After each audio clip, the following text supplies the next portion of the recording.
हरे कृष्णा, राधे राधे। भगवान श्री कृष्ण आप सभी के ऊपर अपनी कृपा दृष्टि बनाए रखें। दोस्तों, मेरे माघ मास के अध्याय सुनने के लिए बहुत बहुत धन्यवाद। आज दिन है सोमवार का और तारीख है 20 जनवरी। आज सूर्य उदय होगा 7:13 पर और सूर्य अस्त होगा शाम को 5:50 पर। और आज की तिथि सप्तमी रहेगी 9:58 तक षष्ठी रहेगी और उसके बाद सप्तमी तिथि आरंभ हो जाएगी। और प्रदोष काल रहेगा शाम को 6:01 से 7:11 तक। अभिजीत मुहूर्त रहेगा 12:16 से दोपहर 1 बजे तक। अमृत काल रहेगा सुबह 9:29 से 11:16 तक। ब्रह्म मुहूर्त रहेगा सुबह 5:37 से 6:25 तक। विजय मुहूर्त रहेगा दोपहर में 2:10 से 3:03 तक। दोस्तों, कल हमने अध्याय में सुना था कि एक धनी वैश्य ने जो अच्छे कुल में पैदा हुआ था उसने कितनी मेहनत करके धन इकट्ठा किया और उसके बाद जब उसे बुढ़ापा आया तब उसने अपना धन दान पुण्य और कुएं पेड़ वगैरह में लगा दिया और तपस्या करके श्री हरि के धाम को गया। और उसके पुत्रों ने वही धन दुर्गामी वैश्याओं के पीछे लगाकर और चोरी डकैती करने में सब खत्म कर दिया और नरक को प्राप्त हुए। उससे आगे की कथा सुनते हैं। अब हम अपने 7वें अध्याय की कथा का श्रवण करते हैं। उसके दोनों पुत्रों ने सारे बुरे कर्म किए और मरने के बाद उन्हें जब यमराज लेके गया तो चित्रगुप्त उनका लेखा जोखा बताते हैं। चित्रगुप्त ने उन दोनों के कर्मों की आलोचना करते हुए दूतों से कहा कि बड़े भाई कुंडल को घोर नरक में डालो और दूसरे भाई विकुंडल को स्वर्ग में ले जाओ जहाँ उत्तम भोग। तब एक दूत तो कुंडल को नरक में फेंकने के लिए गया और दूसरा दूत बड़ी निर्ममता से कहने लगा कि हे विकुंडल, चलो मैं तुम्हें अच्छे कर्मों से स्वर्ग को प्राप्त होकर अनेक प्रकार के भोगों को भोगो। तब विकुंडल बड़े विस्मय के साथ मन में संशय धरकर दूत से कहने लगा कि हे यमदूत, मेरे मन में बड़ी भारी शंका उत्पन्न हो रही है, अतः मैं तुमसे पूछना चाहता हूँ, कृपा करके मेरे प्रश्नों को उत्तर दो। हम दोनों भाई एक ही कुल में उत्पन्न हुए हैं, एक जैसे ही कर्म करते रहे, दोनों भाई ने कभी कोई शुभ कार्य नहीं किया, फिर एक को नरक और दूसरे को स्वर्ग को किस कारण से प्राप्त हुआ?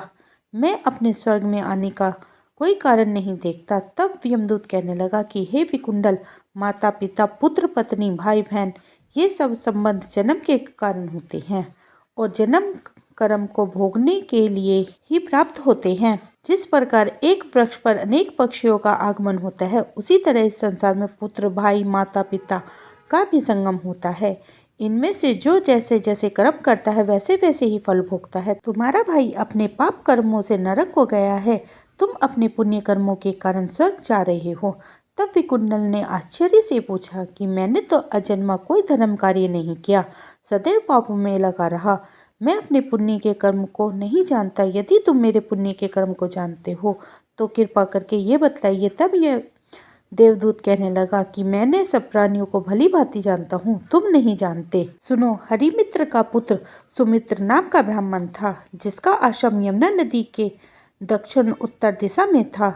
उसके साथ जंगल में तुम्हारी मित्रता हो गई और उसके साथ तुमने 2 बार माघ मास में श्री यमुना जी में स्नान किया था। पहली बार स्नान करने से तुम्हारे सब पाप नष्ट हो गए और दूसरी बार स्नान करने से तुमको स्वर्ग की प्राप्ति हुई है।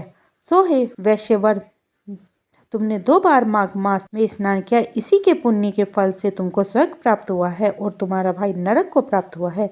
दत्तात्रेय जी कहने लगे कि इस प्रकार वह भाई के दुख से अति दुखित होकर नम्रता पूर्वक मीठे वचनों में दूत से कहने लगा कि हे दूतों, सज्जन पुरुष के साथ 7 पग चलने से मित्रता हो जाती है और यह कल्याणकारी होती है।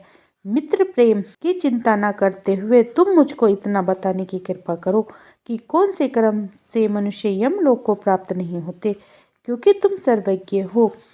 इसी के साथ हमारा 7वां अध्याय संपूर्ण हुआ। बोलिए कृष्ण भगवान की जय। आइए हम भगवान के भक्ति की कहानी करते हैं, जिनका नाम नामदेव जी एक छोटे बालक ही थे।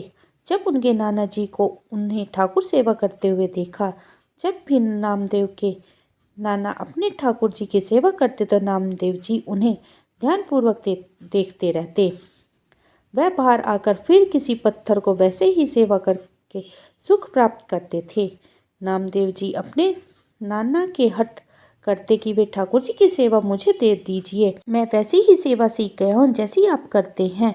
उनके नाना कहते, जब आप बड़े हो जाओगे तो मैं आपको सेवा दे दूंगा। एक बार नाना जी को कुछ दिन के लिए बाहर जाना था तो उन्होंने ठाकुर जी की सेवा नामदेव जी को दे दी। उन्होंने नामदेव जी के से कहा, पहले ठाकुर जी को दूध पिलाना और भोग लगाना, उसके बाद ही कुछ खुद खाना।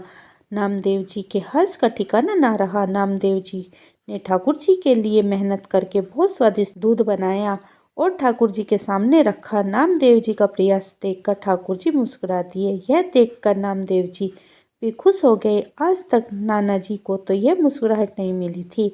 नामदेव जी के सोचते रहे कि शायद मैं सामने खड़ा हूँ इसलिए ठाकुर जी दूध नहीं पी रहे हैं। उन्होंने फिर पर्दा हटाकर देखा तो अभी भी दूध ठाकुर जी ने नहीं पिया था। वो विकाल थे कि अगर ठाकुर जी दूध नहीं पिएंगे तो नाना जी मेरी सेवा बंद कर देंगे।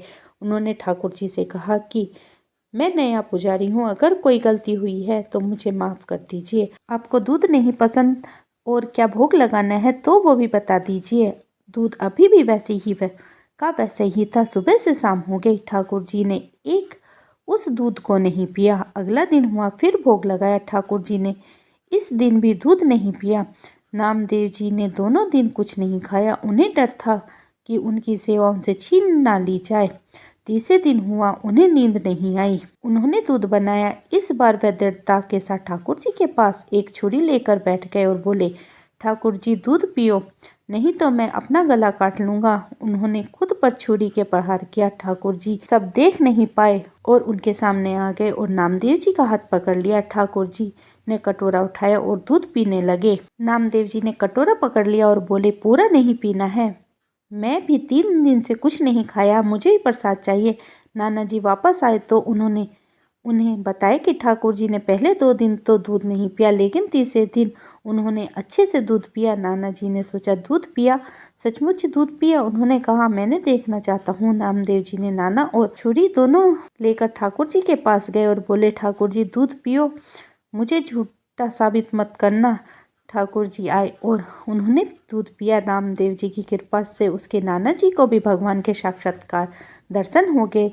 भगवान भक्त के भोलेपन पर आसानी से रीझ जाते हैं। बोलिए कृष्ण भगवान की जय। दोस्तों, अगर आपने मेरा ये चैनल अभी सब्सक्राइब नहीं किया है तो सब्सक्राइब कर लीजिए, क्योंकि मैं इसी पर माघ मास के महात्म्य और एकादशी की कथा और अमावस्या की कथा लेकर आऊँगी। और वीडियो को लाइक कीजिए और अपने परिवार और मित्रों में शेयर कीजिए। मिलती हूँ एक और नई कथा कहानी के साथ। तब तक के लिए हरे कृष्णा, राधे राधे।